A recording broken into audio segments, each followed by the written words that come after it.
We have to hang out outside the pod. I agree. Okay.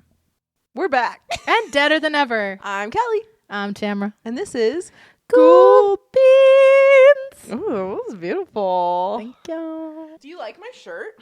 Space Cowboy. Space Cowboy Skeleton.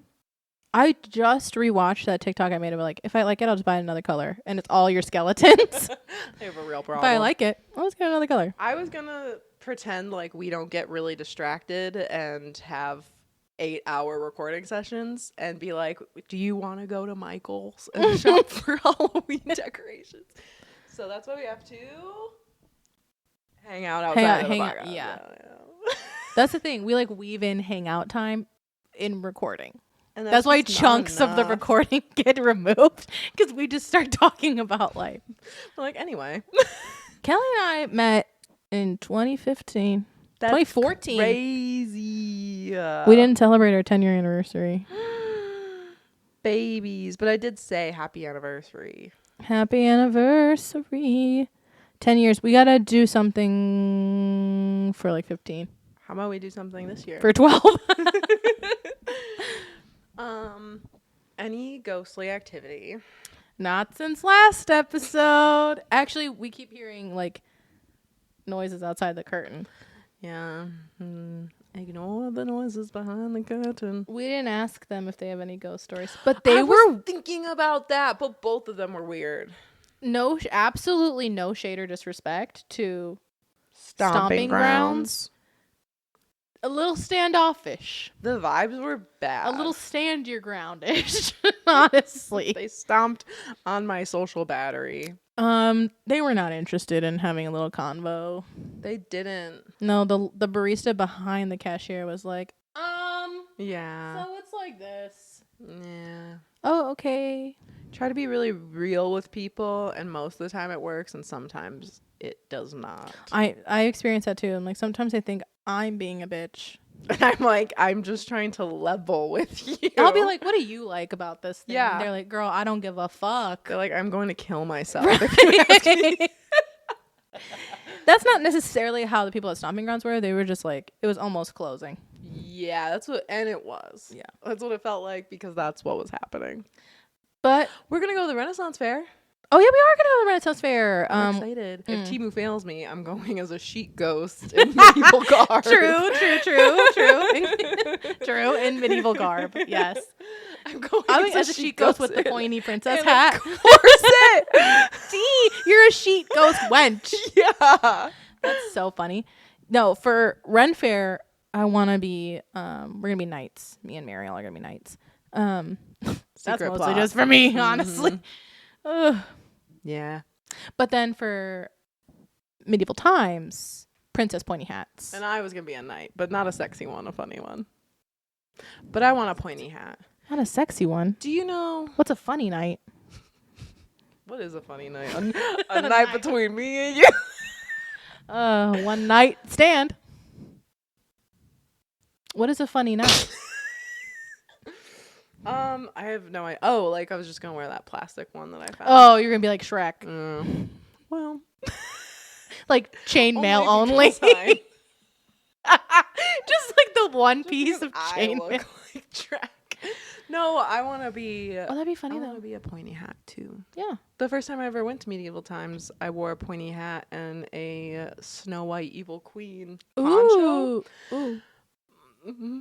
It was long. It was like a dress, but like no one else dressed up. So it was just Well, me. now I don't care anymore. Well, now I don't care. Back then I was like, why did we dress up? And by we, I do just mean me. You. And she made me the hat, so she was complicit. Yeah, let's be medieval Y2K type Ella Enchanted medieval princesses. I do like that. And then we're going to be like knights for Ren Fair. Unless Timu doesn't come through, and then you're going to need to pivot with a sheet ghost. True. A sheet ghost knight. Sheet ghost dragon. You can just be anything. Just literally. Sheet ghost pickle slinger. You could do whatever. A sheet ghost. A sheet ghost guy in the stocks. You know, they have to like go into the wooden. Oh, right. Right. They're just a ghost. A sheet ghost Jester. A Chico's jester? That's my dream. I want to be one of those like scary like vaudeville jesters. Like the masks you're scared of. Mm-hmm. Anyway, so we went to Stomping Grounds. I got a cinnamon bun latte. It's actually really good, and I don't like white mocha, but it did chunk up, which has made me afraid to drink. The chunking is so hard to deal with. I got a chocolate covered banana iced latte. I'm not getting chocolate. I'm also not getting banana, but it is good. Getting iced latte? I'm getting iced latte. Okay. I'm getting very good iced latte. Interesting. Okay. You want a samp? Yeah.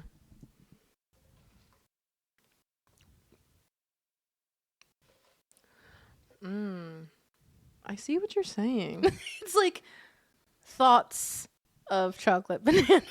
Thoughts and prayers of chocolate banana. Like I really got to wish upon a star. Right. It's like when the bananas go bad on a counter, and it's like the memory There's bad banana of what in that here. smells like. I just threw out the banana. Yeah. So it's like, yeah.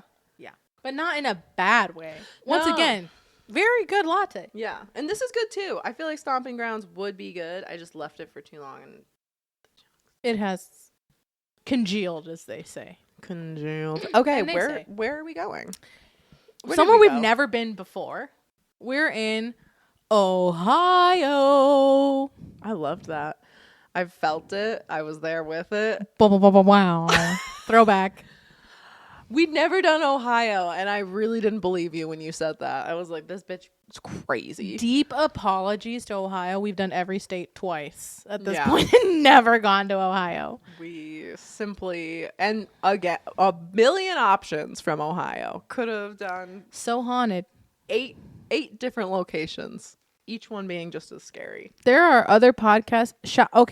I'm gonna shout out Haunted Ohio. Haunted Ohio. Wow. They are, completely dedicated to the state, as you can imagine. So As you can imagine.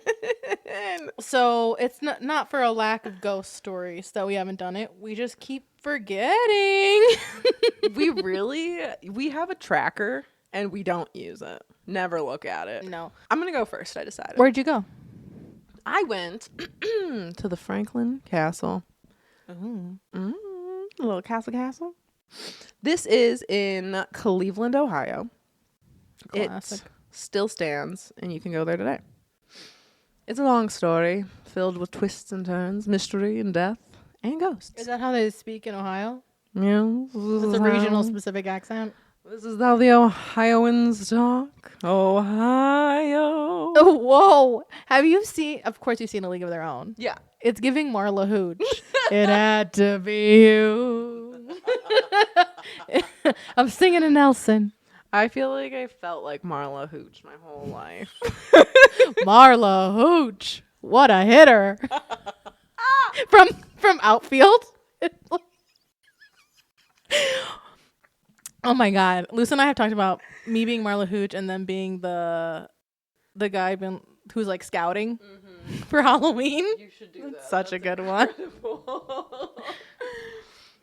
The first house in 1860, four teenage brothers, the Wolvertons, moved from Ontario to Cleveland, Ohio to attend school. They built a 2-story wooden house that eventually became known as Bachelor's Hall. This was the Merrier in Ohio, which means the place for social gatherings and good times. All four brothers enlisted as Teamsters with the Union Army at the Civil War. Teamster is someone who drove carts and stuff, donkey and or horse, to get supplies to the armies. Only 2 brothers survived. Alonzo, one of the survivors, came back as a mere shadow of his former self and found that life in the home without his younger brother was too much for him to handle.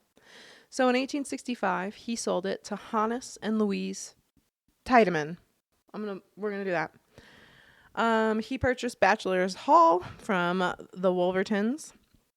Him and his wife were German immigrants. They shared their home with families and friends who had also fled to America during the Danish War. They moved in with 3 children, August, the oldest son, Emma, and Dora.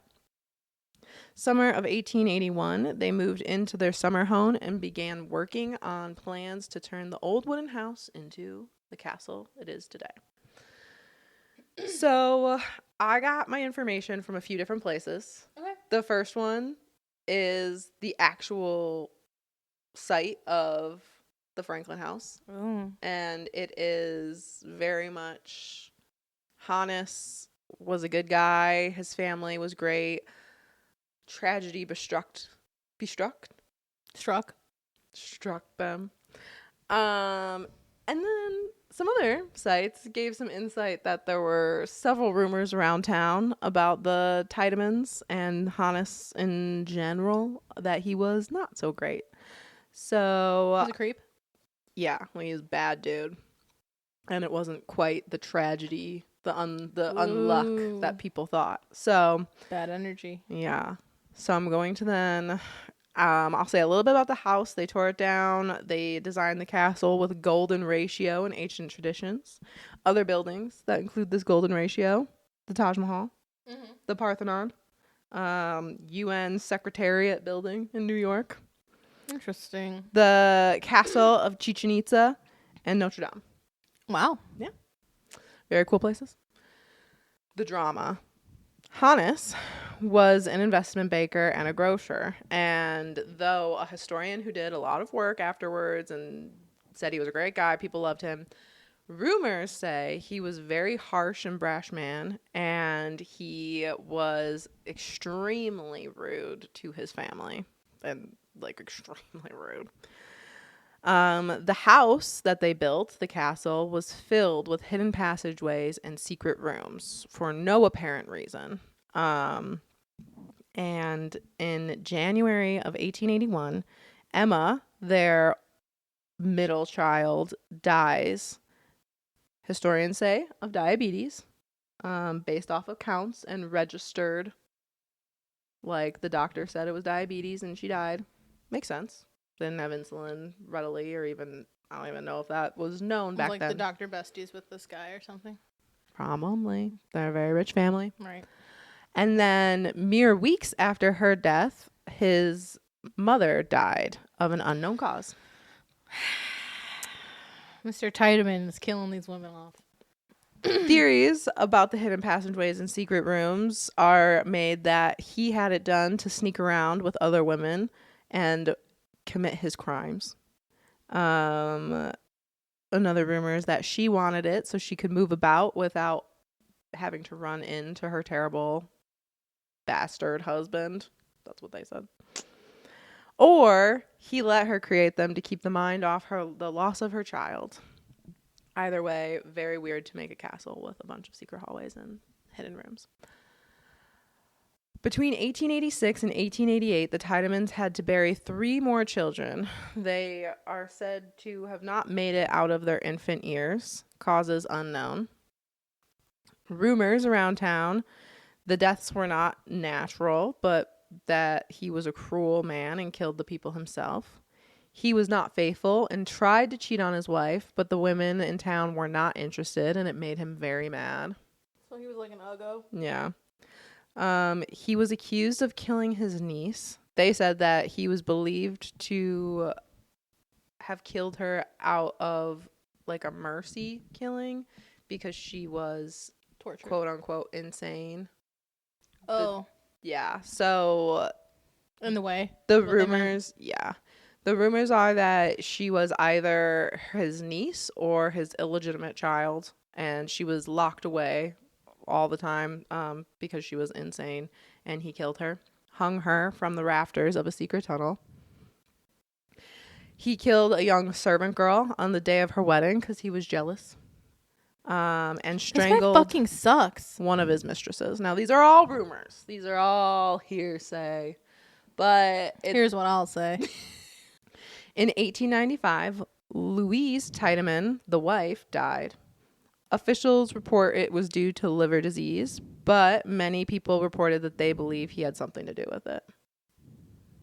1 year later, he got married to a young waitress from Germany, and they moved back to the castle, but soon after they were divorced. Shocker. In 1906, Dora died. In somewhere between 1906 and 1908, August died, who was the oldest son. And in 1908, Hannes himself was already out of the house, and he died of a stroke in a park. The public noticed this family and specifically remarked that they were strange and that the things that went on inside the house were strange. Everyone believes that they were cursed, as his death was the end of the Tiedemann family tree. Even his grandsons had died before him. So he was like, his death marked the last of the Tiedemans. Lineage. Yeah. They did not exist anymore. And so, like, it's giving, it could give curse. It could give that he was a terrible human being and, like, killed off most of his family. But, so that's, like, the evil begins type of story. The Tiedemans did sell the castle to someone. He sold it, actually, before he moved out, to the Malhuser family. In 1921, it was then sold to a German singing and dancing society. They would gather for performances and meetings. This is the official story. You can find it on their website again, but the rumor is that it was actually a Nazi spy group that had moved into the house, and they would use the secret tunnels to mass murder people. Right. And a German shortwave radio was even found in the rafters years later. What the hell? Yeah. The house was also being used to produce illegal liquor during Prohibition era. Uh-oh. Mm-hmm. No, I didn't. I wanted. I wished it while I was reading it. I was like, tell me he pops up. But during this time, a new tunnel was used to smuggle alcohol, and it ran from either the basement or the carriage house all the way to Lake Erie. You know who traveled by boat. And did you know? That was the history, and then we now are starting to get into, like, people start experiencing things. Here we go. So in 1967, the Romano family moves in, and they are the reason that the house gets famous for being haunted. Ooh. Ooh. Okay. So they purchased the house, and they were moving in to make it a restaurant. They wanted to turn the castle into, like, a restaurant, but they moved in to start the renovations. So the very first day they move in, the children are playing upstairs, and all of a sudden they come down and they ask their mom if they can get a cookie for their friend upstairs. She asks... Sorry? Yeah. She's like, one more time? Excusez-moi. And they say that they were upstairs playing and they heard the sounds of a girl crying, and they finally find her, and she's a young girl in a white dress, and she's sobbing into her hands. And when they ask her what's wrong, she just, like, looks at them. So that's why they went to ask. And when Mrs. Romano went upstairs to see the little girl, she couldn't see anything, but she did say that she felt, like, the energy in the hallway, and it was cold, and she thought she was being watched.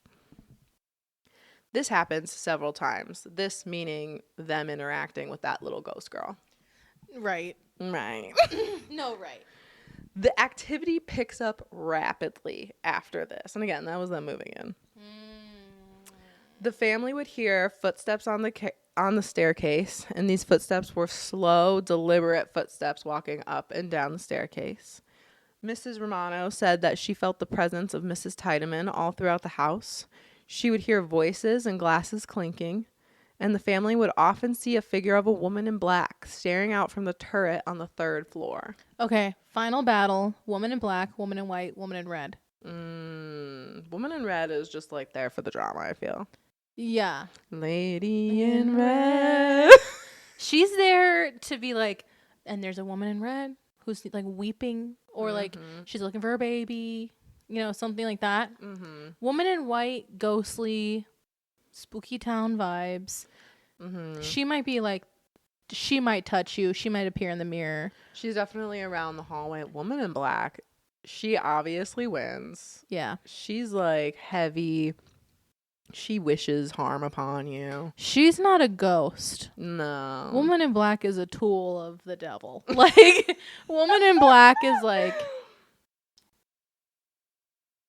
Yeah, I don't get grieving vibes from that lady. No, I get like if In the corner if of your not room. the demon, she is all of the malice and anger that ever lived in that house embodied in a woman. If there was I even feel like if there was an evil woman or like a mean woman, she might be a lady in white. Evil woman. Yeah, I agree. You know what I mean? Mm-hmm. No, Woman in Black is like very sinister. They would see her from the staring out from the turret on the third floor. They would see her in windows, and neighbors would also report seeing her and assumed that someone was staying with the family or that one of the family members was looking out. Nice. They said that they would also see her in reflections or out of the corners of their eyes. They believed that it was Mrs. Tiedemann as well. The family would often hear loud organ music filling the halls, music that sounded like an experienced player was sitting there. Oh, I have chills. And they would follow the sound without ever getting to the source because there was no organ in the house. But it sounded like a real, true organ. I'm getting flashbacks to the story we read about hearing music through the outlets. Ew, yeah, that's disgusting. Sorry. That's our relationship in the nutshell. I'm gonna be like, oh, you remember that? And you're like, no, stop, ew. Ew, stop it. Tell me more. Children reported that their sheets were ripped off the beds while they were sleeping. Not just falling off, but like ripped off. Doors would lock and unlock on their own. They would see the doors swing open, sometimes while they were standing right in front of it. And the activity peaked one night when Mrs. Verano woke up on the bedroom floor in a rush, not where she had fallen asleep, obviously, and she was screaming. She didn't know why she was screaming, but right as she had the thought of like, what am I screaming about? Oh my gosh. There was a loud, like visceral scream right next to her. A woman's voice filled with anguish, fear, and anger. The screaming beside her didn't stop until her husband turned on the light. So picture that. You wake up on the floor. Screaming. And you're wake up, like... you open, and I start screaming. No, she was screaming like while she woke up, basically. And she like has the thought of like... having a night terror? Like, and someone screams right next to her. So now you're both screaming? No, it was just that person screaming then. And it's a ghost. Screaming as well. Well, for sure. I wonder if... Did he hear? Yeah, that's why he turned on the light. Okay. She said that she felt the presence of someone next to her for several moments after the screaming had stopped. She felt that there was something in the house that wanted them gone. The family, scared, asked a Catholic priest to visit and give his opinion as well as bless the house. He told them that he sensed an evil presence in the house and refused to finish the blessing. Oh, amazing. He told them to pack up and leave as the house was getting the best of them. After that, the Romanos asked the Northeast Ohio Psychical Research Society to come. And during the hunt, one of the ghost hunters reportedly fled the house in terror. So, the Romanos, taking that as they were, packed up and left. They're kind of people. Yeah. But they did. They told people about it. They had reports. The priest went off and talked about it. The ghost hunters, like, they were the ones to get the house in the news circuit. Then, in the 1970s, there was an attempt at arson on the property. Firefighters responded and found a man standing inside. He did not have any connection to the house or anyone who had or was living there. He started lighting fires anywhere he could, curtains, furniture, even papers. When they asked him why he did it, he answered, "I had to burn down the castle because it was pure evil." Just a stranger off the street. I don't know that you burn things down when they're evil. Like, I don't think so, but I feel like people think fire is like cleansing and destruction. Yeah. Yeah. In the early to mid... Oh, wait, no. I view it as like literally like an ignition, like right, a release. I just feel like fire has so much... It's hard. I feel like burning something in fire can be cleansing and a release, But it also itself has so much energy. And like, right, like you say release, like Burning is literally like the redistribution of energy. and so like a release can be the release you're looking for of like releasing the house from evil, but it can also be like you're releasing something that at least was contained. Right. Right. Right. In 1974, Sam Muscatello purchased the property in hopes to capitalize off of the fame it already got from the Romanos. Spell Muscatello? M-U-S. Okay, no. He wanted to embrace the hauntings, so he invited media to come into the house to explore for themselves. He invited papers, TV, journalists, anyone with a following to take a tour. That scared the crap out of me. Me too. Many journalists came with reporting experiences that they couldn't explain. One famous thing that happened that is reported in the news, a Cleveland radio host, John Webster, was recording inside the castle when an unseen entity snatched the tape recorder from his hands and threw it down the stairs and shattered at the bottom. He reported this like on the news after going in there. Others described mysterious sounds, whispers, crying. Lots of people reported feeling dread. They passed through cold spots, and many people, including journalists as well as just normal people taking the tour, reported seeing the woman in black in the turret. Woman in black. In 1975, renovations were being done to the home, and the construction crew found human bones inside a sealed panel in the wall. Some believe this is proof of earlier inhabitants' bad deeds. Others believe that Sam himself had stashed them there in order to give more credibility to make more money off the house. No, I think Mr. Tiedemann, that's one of his victims in there. Authorities finalized that they were indeed human bones and that they were very old, potentially even over 100 years old. The bones were not preserved, not donated, and have basically disappeared. Okay, so whoever that was is living there now. You've unfortunately bound this person to this castle. Yeah. If that was the lady, she's going to get your ass. She already sounds not pleasant. Right. That might be her. Though the discovery of the bones was sensational news, it did not bring about the business that would keep the tours lucrative, especially with the rumors that Sam himself could have stashed them there. So the Muscatellos sold the Franklin Castle, and over the next 20-ish years, the property changed hands many times. Most people buying it and staying only 1 or 2 years before selling again, which always a red flag. Like, that we have a lot of some of our spookiest stories are people not being able to stay in a house. Right. Like it goes through about 6-7 families before. Especially in like the 70s and 80s and stuff when like it's not like renting or like the culture, like very much the culture of like you bought a house, you're living there for the rest of your life, you know? Whereas like people are now, well, it's getting away now, but our parents and stuff like did the like starter home. In the early 1980s, Helen Marcetta and her husband purchased the property and moved into the castle. They experienced intense hauntings during their short time there. Helen claimed to have been pushed down a flight of stairs several times. Nice. She felt hands on her back and being pushed with overwhelming force. Whoa. She suffered strong bouts of depression without having experienced that before and without any known triggers that she could detect. When she would leave the property, the depression would lift and come back immediately with re-entering. Items they placed on the table would disappear. They both reported feeling a hostile presence almost constantly. Not like the sadness and heaviness that Mrs. Romano described, but a very angry, truly dark and hateful energy. I mean, this spirit thing is starting to dislike how many inhabitants are coming and going. Probably, and I'm sure like uncovering those bones was something that like truly fucked the shit up. Mr. Marcetta started to hear the sounds of babies crying inside the walls. Loud and loud and clear sounds of multiple babies crying in agony. Oh my God. The sounds would come from all over the house. They thought someone might be pranking them, and they left a tape recorder running and left the house. When they came back, they heard the babies screaming. They heard children crying, and beneath that, a man's muffled voice yelling into the recorder.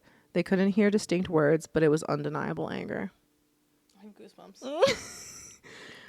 When they eventually themselves got pregnant, meaning Helen, they decided they had to leave the house, and Helen states that years later she was still personally shaken by the place. From 1994 to 1999, the castle stood empty. Michelle Heimberger, someone who was fascinated with the house since childhood, purchased the property with the intent of restoring it. But in November of 1999, a series of fires broke out inside the castle. Firefighters found a man unconscious in the building and brought him back to safety. The man was eventually arrested and convicted in setting the fires that destroyed the fourth floor ballroom. The first fires didn't really go anywhere, but this one opened. I wonder why he did it. I know. It didn't say. But that's weird that two intruders tried to burn it down. Very weird. Fun fact, before this woman, the ex-husband or the last husband of Judy Garland owned it, and he didn't say he experienced anything, but he did put work into it and held parties there, and that's all they had. One of her husbands? Yeah, the last one she had before she died. In 2004, construction workers once again found human remains in the walls during a restoration project. After the 2008 crash, Franklin Castle sat half restored and half destroyed. In 2011, a couple bought the house and restored it. And this is the couple, I don't know if this is the couple that care for it now, but the couple that did buy it were very private, and they didn't want people. It was private property. People weren't allowed. But now you can go there. It's a B&B. You can spend the night. They very much are into tours and events. Oh. They lean in. They have Tarot Tuesday, and they have where you could do tarot cards and a haunted tour. They insist that the place magnifies energy. So if you go there and feel bad, that it's basically your own fault for having negative vibes. And that's how they're getting away with being no, it's not a demon. Your vibes were bad. Right. Vibe check. They said they're many people leave feeling very energized and even more creative energy with them. They're trying to get the spirits to inhabit us so that they leave the fucking castle. Literally. But they did not deny that it was filled with energy. Historians have gone through and cross-referenced incidents and people and have stated this one guy basically went through all the records and said Tiedemann was beloved. He didn't do any of that stuff, but if he knew the doctor and said trust me, it was liver disease. Slid a couple $100 his way. Yeah. She was diabetic. Right. Or if he just said she died from this. Right. Nobody's checking on him. Yeah. So that's the history. Fun. It was also the ghost stories too. It was. I do just have things that people have reported after investigating themselves. So investigator and people who've stayed there experiences: glasses being thrown on the floor or moved without anyone noticing or doing it themselves, doors slamming on their own, footsteps from the empty fourth floor ballroom, unexplained cold drafts, uneasy feeling in the basement. People said the basement made them feel absolutely disgusting. Nice. Knocking sounds all over the walls. One investigator felt a heavy presence on her chest after having an extremely vivid dream. During an investigation, espresso beans were found arranged mysteriously in a room no one had entered. What the hell? I know. That gave me creeps for no reason. Guests have heard the sounds of babies crying inside the walls, sounds of men arguing through empty rooms. The lady in black and the little girl are still seen around the property. In reading rooms, people report shadows flickering in the corners and books flying off the shelves. Guests have reported their blankets being ripped off them while in bed. I hate that one. I know. It's so disgusting and so invasive. Yeah. Middle of your sleep and you feel the blanket get ripped off. So we have to gross. leave. I can't stay here. No. And then in Louisa's bathroom, guests and paranormal researchers frequently report a woman's face appearing in the mirror behind you. Lady in black. While you dance, sing along. No. Specifically not. And that is the Franklin Castle. Ew. We should probably go stay there, I think. I would be down. Cool. Shout out Franklin Castle. Frankie boy. Have you ever been? Write in at ghoulbeanspodcast@gmail.com or DM us on Instagram. Or TikTok or TikTok, Facebook, wherever. Or Facebook or wherever. Does that scare you? Kind of. Okay, so I did the Gore Orphanage. Like Al Gore or Murder Gore? Like Gore Road. Ew, that's disgusting because that's probably just like a really bloody battle or something. And they're like, this is Gore Road now because of all the people that died there. Or Al Gore's family lived there. And you're like, and I actually Have the answer. See what you're asking. Okay, shout out to the Vermilion Chamber of Commerce. This is all from their website. It's the Gore Orphanage is in Vermilion. So How much do I love you? Vermilion. it's a nightmarish scene in the countryside of Vermilion on Gore Road over 100 years ago. I'm sorry. Yeah, I forgive you. Wait. Say it again. It's a nightmarish scene in the countryside of Vermilion on Gore Road over 100 years ago. A gigantic fire engulfs an old orphanage, burning dozens of young children alive. Desperate to escape the inferno, the children on the second floor found the stairs blocked by flames. Dreadful screams of children trapped inside the blazing building pierced the ears of horrified onlookers, unable to stop the carnage. The building is soon... the smoke ascends into the night sky, carrying with it the souls of 100 poor orphan children. The building is soon reduced to a pile of glowing embers with only a remnant of the foundation. Here's... I'm just going to apologize really quick for making an Al Gore joke. About Gore Road. So this is the legend of the Gore Orphanage. Okay. Now here's the history and the story, the full story. Light of Hope, the actual name of the orphanage, was established in 1902 by a religious zealot named Reverend Johann Sprunger. The orphanage was located on Gore Road. The road was originally laid out along the boundary line dividing Lorain County and its western neighbor, Huron County. When a surveying error was discovered, a thin strip of land resembling the gore of a dress, which is, I guess, a part of a dress, had to be annexed to Lorain due to the popular association of the institution with the road. It became known as Gore Orphanage Road. Okay. Good. That was a terrible story. Yes, it is. Johann Sprunger and his wife, Katharina, moved to the Vermilion area after their former orphanage in Bern, Indiana, was destroyed by fire. Mm-hmm. Bern, Indiana, you say? I'm not going to. Please continue. Though no explanation has ever been given regarding Katharina's surname being the same as her husband, a diary of a worker and the former Light of Hope orphanage in Bern states that the orphanage was run by brother and sister Sprunger. Ew, drama. The 3 orphan girls were reported to have perished in the original Light of Hope fire. 2 of Sprunger's former Indiana businesses also ended in fire. Prior to moving to Ohio, the couple also lost their 7-year-old daughter, To fire. Hillegonda. Ooh. Tea. And a son, Edmund, died at birth. You can't name Edmund and then Hillegonda. Yeah, what Right. the hell? I don't know. The deaths appear to spark a passionate obsession for religious pursuits. I'm sure they did. That's kind of what happened with Stickney Mansion. I feel like, did they also stop by Franklin Castle? I know. Maybe they lit that bitch on fire. Yeah. Okay. The new orphanage site, just outside of Vermilion, consisted of 4 sets of farm properties and 543 acres. An abandoned mansion was also on the property. A once significant Greek revival house was built in the mid-19th century by Joseph Swift, a successful farmer. I feel like we've heard of him before. Me too. And many rooms were appointed with elaborate furnishings, ornate woodwork, but the Swift mansion soon came to bad luck.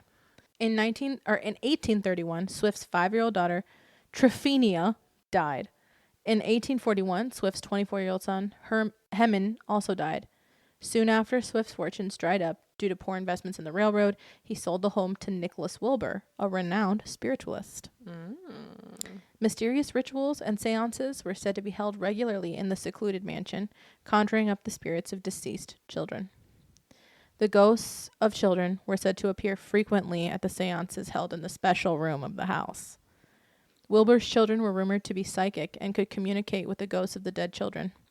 While records and gravestones claim that 4 of Wilbur's grandchildren died from diphtheria after the Wilburs moved from the home, residents insisted that they died at the Swift Mansion and were buried there. What the fuck? What the fuck? Right. What do you mean? Oh, this is the same. Are these the same people? Oh, she died of diabetes. They died of diphtheria. Everyone's like, no, queen. They're on the property. Sure did not. Right. Weird. Yes. The home was abandoned in 1901, and teenagers almost immediately began taking trips to the site, daring each other to enter the infamous haunted home. Reverend Sprunger did not utilize the abandoned home for the new orphanage. Instead, he attempted to build a new, self-sustaining religious community on the property. Cult. He and his co-workers were devout, Bible-believing Christian people. A chapel room was located in the boys' schoolhouse for frequent religious ceremonies. Up to 100, and 20 children were inmates of the orphanage at one time. Inmates? Boys lived at a farm called the Hughes Farm and girls at the Howard Farm. The orphanage also housed a small printing press to print their own school books, as well as a paper titled Light of Hope. But rumors of darkness and despair soon plagued Light of Hope Orphanage. Orphans ran away from the home, often wading through the Vermilion River to escape Vermilion. The children told horrific stories of abuse and neglect and slave labor. The children were said to eat a diet of calves' lungs, hog heads, sick cattle, if they were fed at all. Corn was boiled in the same pot used to boil soiled underwear. And although there were cows on the farm, children were said to often only be given butter once a week and occasionally pepper or sugar. The children's rooms were infested with rats and vermin. On occasions, rats crawled into the beds and bit children while they lay asleep. There was said to be only one bathtub for the boys, in which they were only allowed to use once every 2 weeks. Children told stories of Sprunger and the farm overseers beating them. Sprunger would also rent out the inmates of the home to neighboring farmers as slave labor. That's why they're called inmates, because they're fucking inmates. Right. Illnesses and disease were alleged to be treated only by prayers. Witnesses, Classic. Bathed in his blood.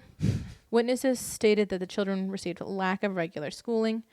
In 1909, so only 8 years after Sprunger had it, investigation was conducted, but because the state of Ohio had no laws or regulations pertaining to the operation of such institutions, nothing was done. The Sprungers admitted to to almost all of the allegations against them. Shortly before the investigation, in 2008, a disaster took place in the town of Collinwood, 40 miles east of Vermilion. 176 elementary schools were burned.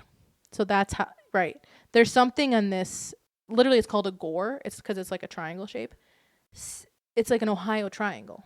Weird. Something is going on with kids. So we know that that's where it's all getting associated. Gotcha. The Gore Orphanage did not burn down, but there was a extreme amount of torment and abuse. The elementary school burnt down, and 100-something kids died. Gotcha. And then there's the mansion that's also on that property of the orphanage. That's called the Swift Mansion, and that's where they were having the seances and shit. So they're at one point of the triangle, they're conjuring up all of this stuff, and they think they're talking to their dead kids, but they could be talking to dead children, just from anywhere in that property. Oof. The school's janitor, a German American named Herder, was accused of setting the blaze, though he lost 4 children in the fire and was badly burned trying to rescue one. And for a time, he was detained in protective custody to keep residents from lynching him. They just wanted to blame somebody. Right. Mr. Sprunger died 2 years after the investigation, and the doors of the orphanage permanently closed in 1916, July of 1916. Pelham Hooker Blossom of Cleveland bought the orphanage, leased it to farmers for a period, and then finally sold it. The children of Light of Hope were dispersed throughout the community or returned to relatives and guardians, and the nightmare was over for the children of the Gore Orphanage. Many were too afraid to recount the conditions they endured. The few that had nowhere else to go were taken back to burn by Miss Sprunger, It was exactly 13 years after it had opened. Very spooky. Yeah. Swift's Hollow is the location most often visited by those seeking a taste of the supernatural. So it's kind of like how on Cuba Road, there's also the break off Rainbow Road, which is where the alleged like asylum exists. And like some people see it, some people don't. I swear we saw it. It was like 4 cement columns. This kind of has the same thing where there's a cement columns. And people go looking for it. Mm-hmm. Early legend held that Mr. Wilbur helped the Springers build Light of Hope after losing his own children. Mrs. Wilbur was said to have gone insane over the tragedy. The location of Gore Orphanage is on Gore Orphanage Road, approximately a quarter mile north of Rosedale, in case you were thinking about visiting. There's no proof of any deaths actually occurred at the orphanage, but we know that there was death because of the report. And I choose to believe the reports of the children who are being abused. Right. I have stories from people on Reddit who went to Gore Orphanage as like a ghosty experience type thing. Yeah. That's what we're here for. Yes. Terrible history of that place, though. It's not just the orphanage, though. No, the whole like area. What the is fuck? Just like filled with sadness and death. And privileged white people like conjuring up spirits, being like, "Oh, it's my daughter." Right, and it's like, okay, or it's the people that you like murdered that are on the property. Chill. Okay. This one is from Reddit user Specific Occasion 307. I've had called My Experience with Gore Orphanage. I've had many scary encounters over the last few years, ghost encounters, shadow people on the road, but this one takes the cake for me. I've never felt so shaken to my core that I've had to emotionally recover for this experience. About a week ago, and this was 2 years ago, here's my story. Whether you believe it or not is up to you, but regardless, it happened. Okay, love that. Me and my girlfriend had taken a trip to Sandusky's Cedar Point for the Halloween Fright Nights, as we're both a fan of horror and thrill rides. Of course, we picked probably the worst weekend to go, as it literally broke the record for Park's busiest weekend. Most of the rides were over 2 hours long. We became fed up and decided to leave the park. We were trying to come up with things to do as we looked in the local area when we stumbled upon some local haunting legends. Very us core. Mm-hmm. About 30 minutes from Sandusky is a place called Gore Orphanage in Vermilion, Ohio. You can look it up on your own, but to keep the story short, I'll briefly explain. Says the same thing that I just read. Many people have experienced hauntings here, ghost activity in the ruins. There's also a nearby bridge where a woman threw her baby off the side, as a legend, and killed him, called Crybaby Bridge. As we kept digging, we read a lot of scary stories, including one about a murder that happened while a woman was hung in the woods, and supposedly even a satanic cult that does rituals in the woods has been spotted from time to time. I would not doubt that. Right. Considering the seances and shit that were being held. Mm-hmm. We, of course, thought nothing of it. Just scary stories meant to scare people, right? Our original plan was to go there at night, but because we were so bored and we had read that people were getting in trouble with the police going at night, we decided just to go at dusk before it got dark. Our plan was to park at the bridge, make the half-mile hike. No. No, I need to be able to see the car. I need to be able to choose to not get out. Mm-hmm.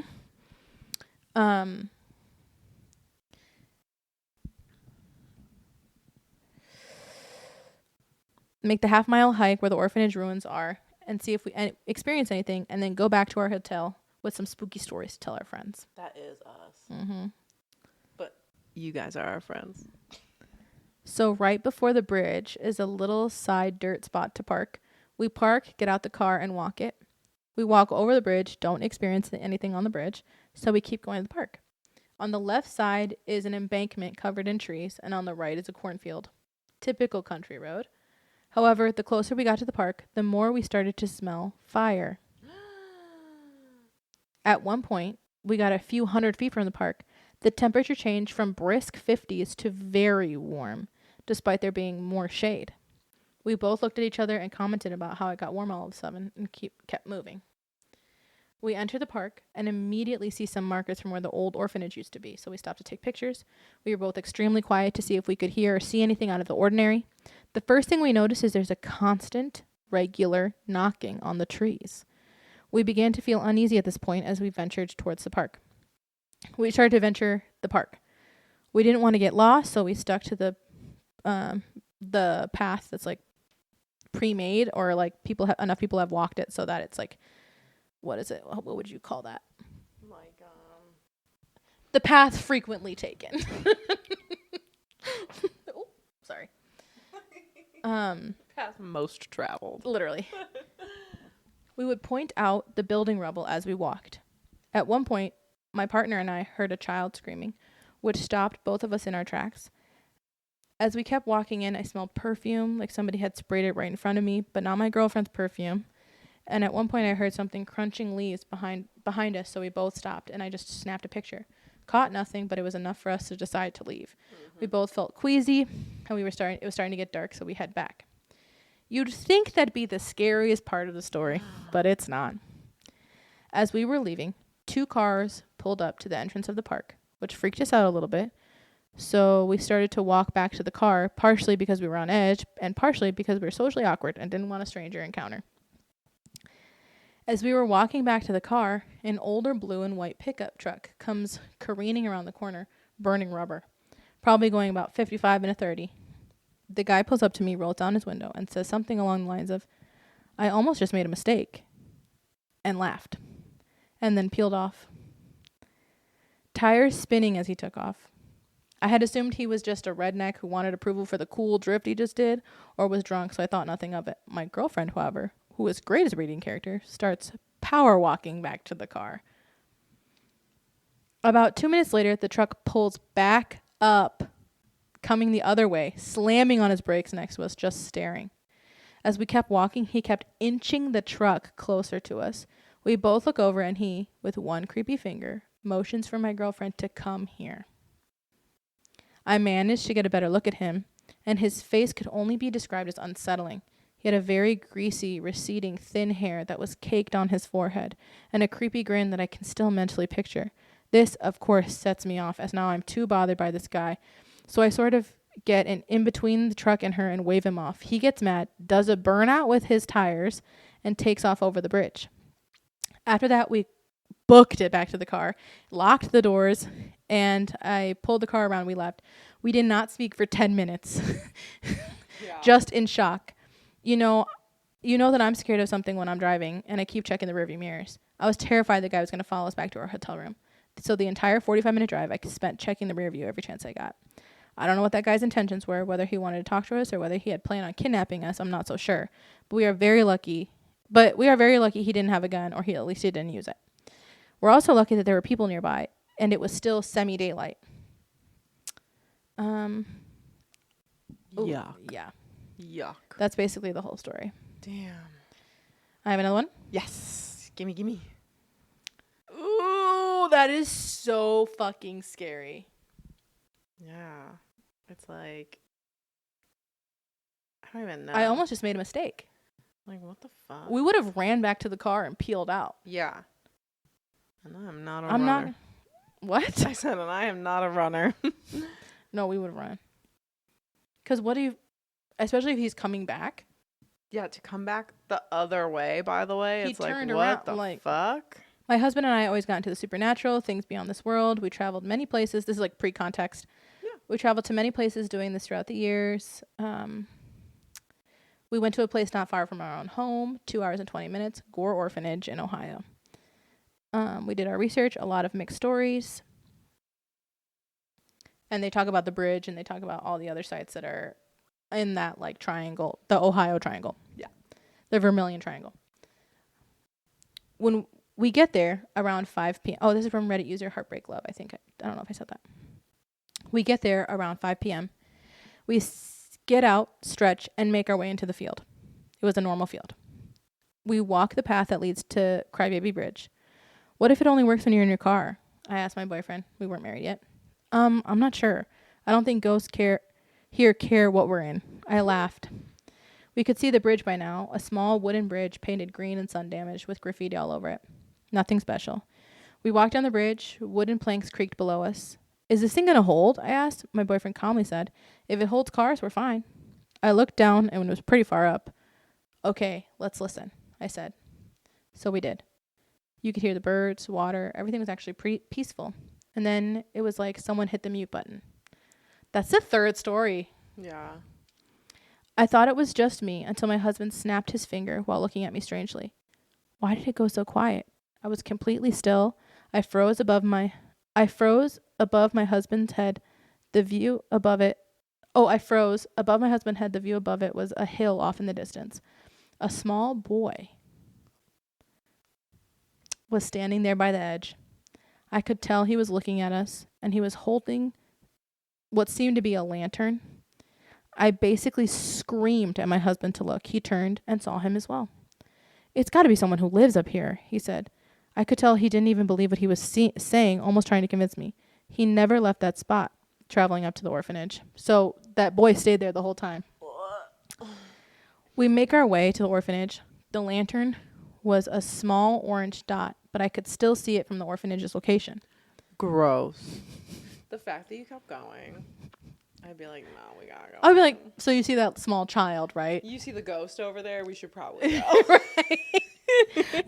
It went dead silent. A little boy popped up over the edge. With a lantern. What you can tell is a lantern. Mm-hmm. He's in colonial garb. You know what I mean? Must be someone that lives here. Okay, brother.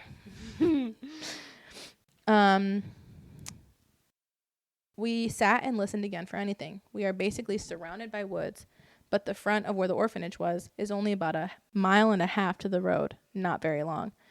They said mile? Half mile? You said mile? a quarter mile. And I'm like, a quarter of a mile for me to run in fear? Yeah. That's actually really far. 1.5 miles? You want me to run the whole mile? Do you know what I was like in high school? But adrenaline would kick in and you would do it.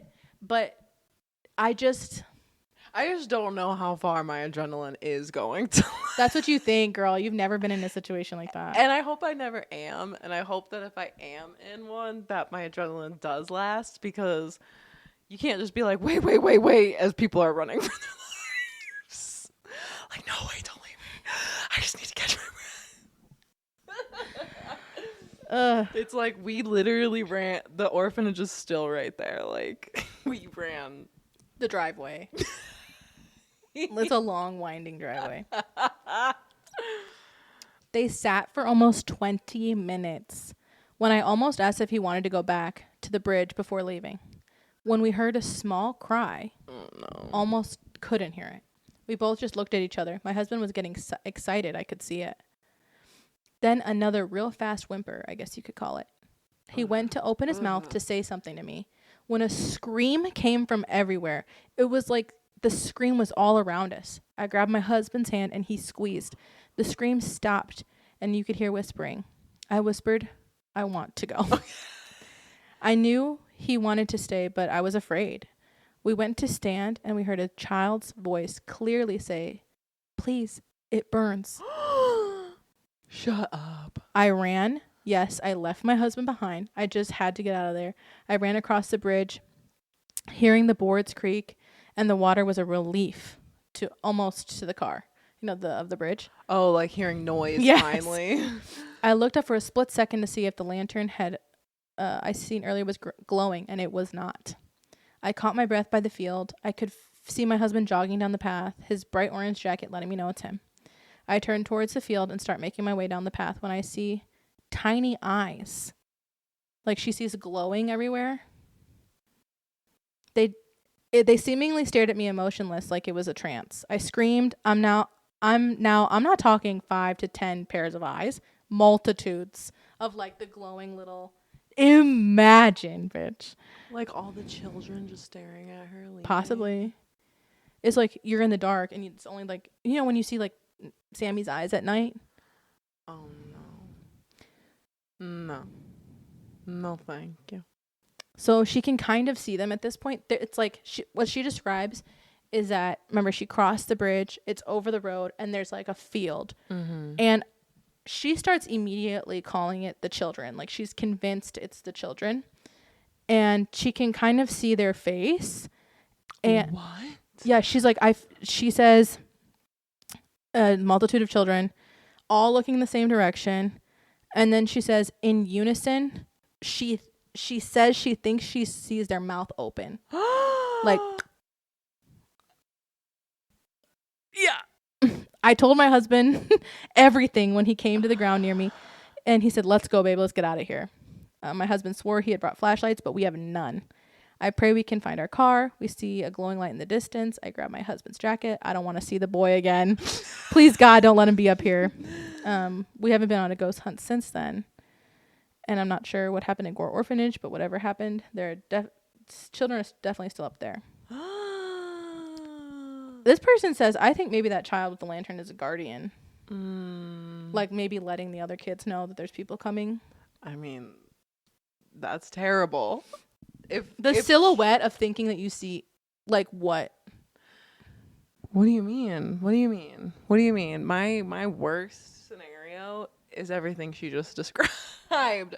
Like, you see the eyes, and then you're like, but also I do, like, see faces. And right, like, am I seeing faces, or am I, like, so scared that I'm making faces in the dark? But then all their mouths in open unison. At once. Ma'am? No. Oh my gosh. Yeah. So that's a good one. That's all I have about the Gore Orphanage. Have you ever gone ghost hunting in Ohio? If you've gone ghost hunting and you want us to go ghost hunting, write in at ghoulbeanspodcast@gmail.com or DM us on all the socials, or just let us know. This was a very spooky episode. Ohio. Sorry we skipped you for so long. We'll revisit. Yeah. And we'll visit. Yeah. Well, that was fun. That was great. My coffee stayed good. Yours got weird. Yeah. It's not their fault, though. Well, you didn't. We got it at like 3 p.m. I know, but the chunks are weird. It's not like a normal, like, look, it's ringed around it. Like, it almost gives, like, curdled. I know it's not. It's the foam. It's the mochi. The mochi gets chunk whenever it's cold. That's what. Oh. Yeah. See, and I don't drink white mochi. There's mochi underneath here. C'est la vie. We try coffee all the time. Well, thank you, everybody. Thank you for joining. And spilling. The Ghoul Beans.